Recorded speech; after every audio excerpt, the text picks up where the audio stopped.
Good afternoon and welcome to today's news brief. The Baja California Sur State Health Safety Committee determined to continue in Level 3, yellow, of the Health Alert Stoplight System for the COVID-19 pandemic for the week of October 12 to 18. The numbers of positive cases in recent weeks have remained below the forecasted increase as a result of the opening of new activities.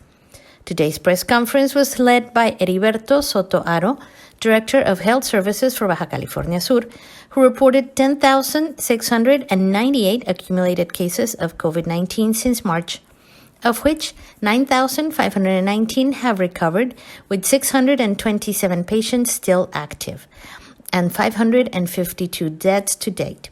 Soto Haro mentioned that there were 540 new cases registered during week 38.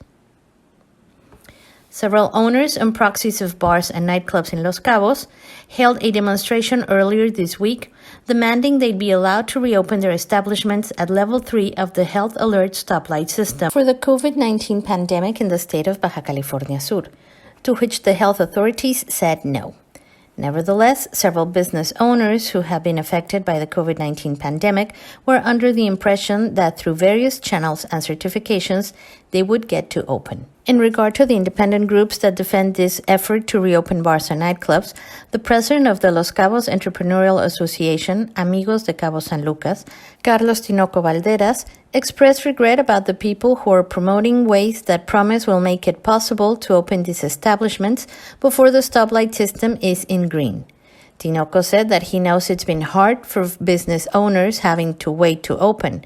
He said that the Los Cabos Entrepreneurial Association doesn't approve of the people that are creating false expectations among business owners who have acted responsibly. He pointed out that downtown Cabo San Lucas is one of the few areas that closed completely down for several months as a solidary act to the rest of the community to help contain the pandemic. And he remarked that all the members of the association he heads have been acting responsibly regarding when businesses can reopen and when the circumstances are unfavorable for reopening. Tinoco said that Amigos de Cabo San Lucas has worked in coordination with municipal, state, and federal authorities to solve urban image and safety issues, and he said that they understand how complex it is to reopen the nightlife in full scale.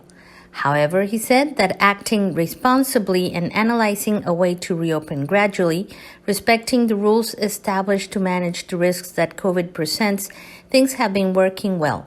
But now certain groups are promising solutions that aren't feasible and that may affect the businesses that are already open if the authorities were to react to ill-organized demonstrations.